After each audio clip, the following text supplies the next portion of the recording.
ओम नमो भगवते वासुदेवाय।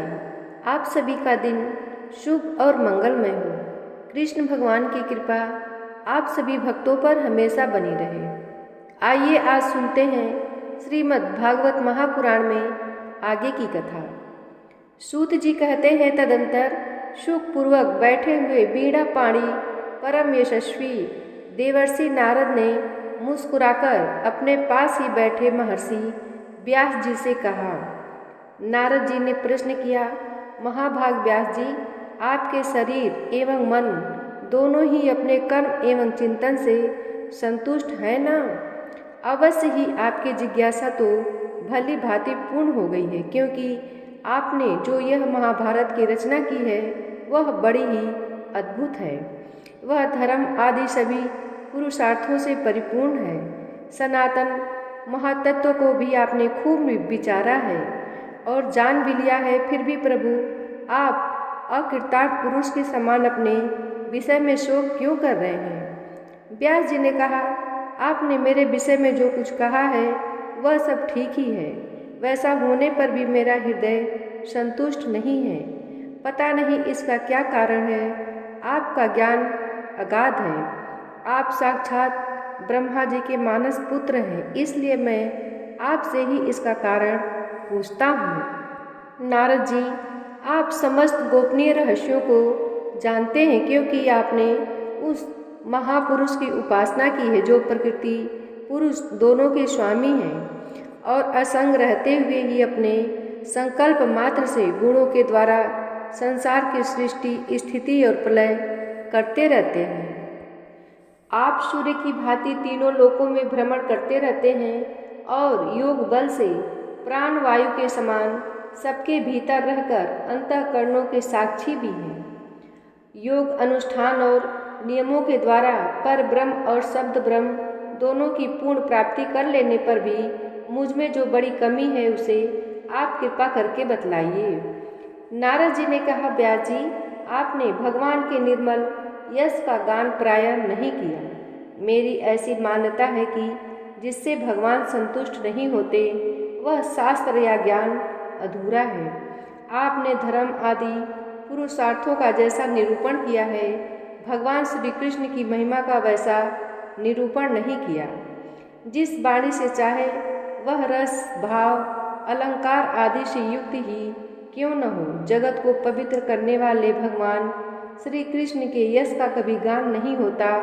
वह तो कौओं के लिए उच्छिष्ट फेंकने के स्थान के समान अपवित्र मानी जाती है। मानसरोवर के कमनीय कमल वन में विहरने वाले हंसों की भांति ब्रह्म धाम में विहार करने वाले भगवत चरण आश्रित परमहंस भक्त कभी उसमें रमण नहीं करते। इसके विपरीत जिसमें सुंदर रचना भी नहीं है और दूषित शब्दों से युक्त भी हैं, परंतु जिसका प्रत्येक श्लोक भगवान के सुयश सूचक नामों से युक्त है, वह वाणी लोगों के सारे पापों को नाश कर देती है, क्योंकि सत्पुरुष ऐसी ही वाणी का श्रवण गान और कीर्तन किया करते हैं। वह निर्मल ज्ञान भी जो मोक्ष की प्राप्ति का साक्षात साधन है, यदि भगवान की भक्ति से रहित है तो उसकी उतनी शोभा नहीं लेती। फिर जो साधन और सिद्धि दोनों ही दशाओं में सदा ही अमंगल रूप है, वह काम्य कर्म और जो भगवान को अर्पण नहीं किया गया है, ऐसा अहेतुक निष्काम कर्म भी कैसे सुशोभित हो सकता है? महाभाग व्यास जी, आपकी दृष्टि अमोघ है, आपकी कीर्ति पवित्र है, आप सत्यपरायण एवं दृढ़ व्रत हैं। इसलिए अब आप संपूर्ण जीवों को बंधन से मुक्त करने के लिए समाधि के द्वारा अचिंत्य शक्ति भगवान की लीलाओं का स्मरण कीजिए। जो मनुष्य भगवान की लीला के अतिरिक्त और कुछ कहने की इच्छा करता है, वह उस इच्छा से ही निर्मित अनेक नाम और रूपों के चक्कर में पड़ जाता है। उसकी बुद्धि भेदभाव से भर जाती है। जैसे हवा के झकोरों से डगमगाती हुई डोंगी को कहीं भी ठहरने का ठौर नहीं मिलता, वैसे ही उसकी चंचल बुद्धि कहीं भी स्थिर नहीं हो पाती। संसारी लोग स्वभाव से ही विषयों में फंसे हुए हैं। धर्म के नाम पर आपने उन्हें निंदित, पशु हिंसायुक्त सकाम कर्म करने की भी आज्ञा दे दी है। यह बहुत ही उल्टी बात हुई, क्योंकि मूर्ख लोग आपके वचनों से पूर्वोक्त निंदित कर्म को ही धर्म मानकर यही मुख्य धर्म है ऐसा निश्चय करके उसका निषेध करने वाले वचनों को ठीक नहीं मानते। भगवान अनंत हैं।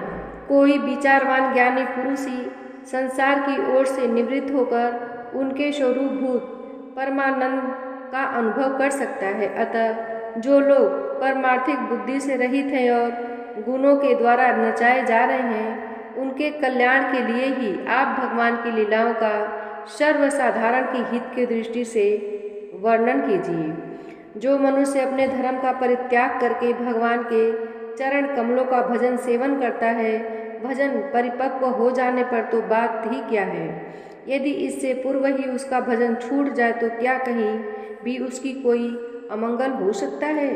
परंतु जो भगवान का भजन नहीं करते और केवल स्वधर्म का पालन करते हैं, उन्हें कौन सा लाभ मिलता है। बुद्धिमान मनुष्य को चाहिए कि वह उसी वस्तु की प्राप्ति के लिए प्रयत्न करे जो तिनके से लेकर ब्रह्म पर्यंत समस्त ऊंची नीची योनियों में कर्मों के फलस्वरूप आने जाने पर भी स्वयं प्राप्त नहीं होती। संसार के विषय सुख तो जैसे बिना चेष्टा के दुख मिलते हैं, वैसे ही कर्म के फलस्वरूप अचिंत्य गति समय के फेर से सबको सर्वत्र स्वभाव से ही मिल जाते हैं। व्यास जी, जो भगवान श्री कृष्ण के चरणाबिंद का सेवक है, वह भजन न करने वाले कर्मी मनुष्यों के समान दैवात कभी बुरा भाव हो जाने पर भी जन्म मृत्यु मैं संसार में नहीं आता। वह भगवान के चरण कमलों के आलिंगन का स्मरण करके फिर उसे छोड़ना नहीं चाहता। उसे रस का चस्का जो लग चुका है, जिनसे जगत की उत्पत्ति, स्थिति और प्रलय होते हैं, वे भगवान ही इस विश्व के रूप में भी हैं। ऐसा होने पर भी वे इससे विलक्षण हैं। इस बात को आप स्वयं जानते हैं, तथापि मैंने आपको संकेत मात्र कर दिया है। व्यास जी, आपकी दृष्टि अमोघ है। आप इस बात को जानिए कि आप पुरुषोत्तम भगवान के कलावतार हैं। आपने अजन्मा होकर भी जगत के कल्याण के लिए जन्म ग्रहण किया है, इसलिए आप विशेष रूप से भगवान की लीलाओं का कीर्तन कीजिए।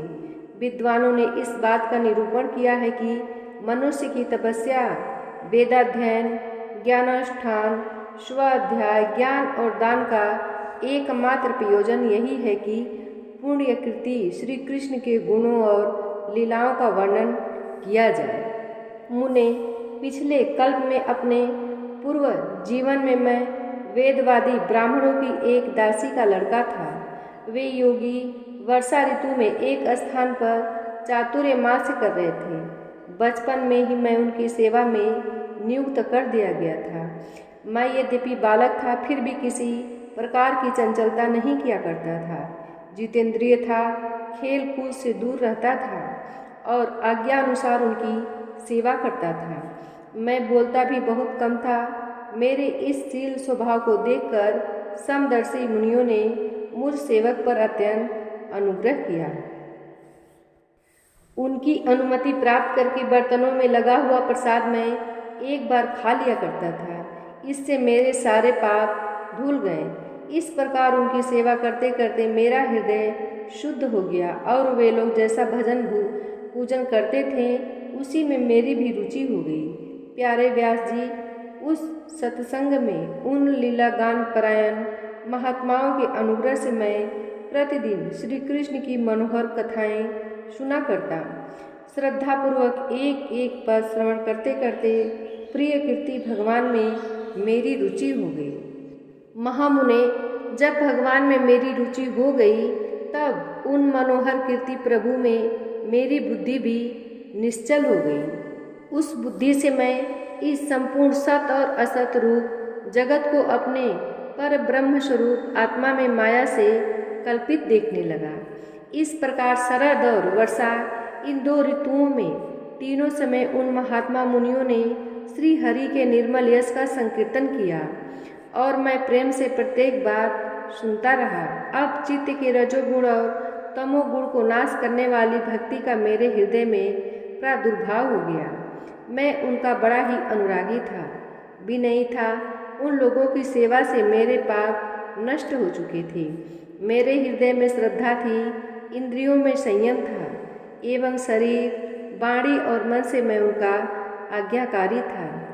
उन दीनवत्सल महात्माओं ने जाते समय कृपा करके मुझे उस गुह्यतम ज्ञान का उपदेश किया, जिसका उपदेश स्वयं भगवान ने अपने श्री मुख से किया है। उस उपदेश से ही जगत के निर्माता भगवान श्री कृष्ण की माया के प्रभाव को मैं जान सका, जिसके जान लेने पर उनके परम पद की प्राप्ति हो जाती है। सत्य संकल्प व्यास जी, पुरुषोत्तम भगवान श्री कृष्ण के प्रति समस्त कर्मों को समर्पित कर देना ही संसार के तीनों तापों की एकमात्र औषधि है। यह बात मैंने आपको बतला दी।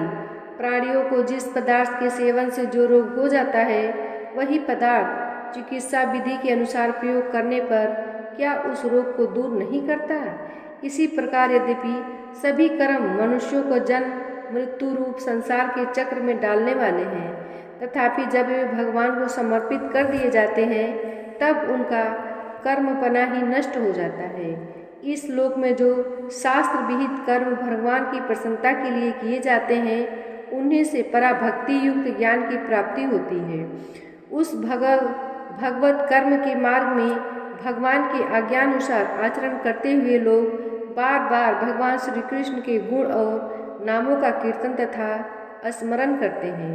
प्रभु, आप भगवान श्री वासुदेव को नमस्कार है। हम आपका ध्यान करते हैं। प्रद्युम्न, अनिरुद्ध और शंकर्षण को भी नमस्कार है। इस प्रकार जो पुरुष चतुर्व्यूह रूपी भगवान मूर्तियों के नाम द्वारा प्राकृत मूर्ति रहित अप्राकृतिक मंत्र मूर्ति भगवान यज्ञ पुरुष का पूजन करता है, उसी का ज्ञान पूर्ण एवं यथार्थ है। ब्राह्मण, जब मैंने भगवान की आज्ञा का इस प्रकार पालन किया, तब इस बात को जानकर भगवान श्री कृष्ण ने मुझे आत्मज्ञान, ऐश्वर्य और अपनी भाव रूपा प्रेमा भक्ति का दान किया। व्यास जी, आपका ज्ञान पूर्ण है। आप भगवान की ही कीर्ति का, उनकी प्रेममयी लीला का वर्णन कीजिए। उसी से बड़े बड़े ज्ञानियों की भी जिज्ञासा पूर्ण होती है। जो लोग दुखों के द्वारा बार बार रौंदे जाते हैं, उनके दुख की शांति इसी से हो सकती है और कोई उपाय नहीं है।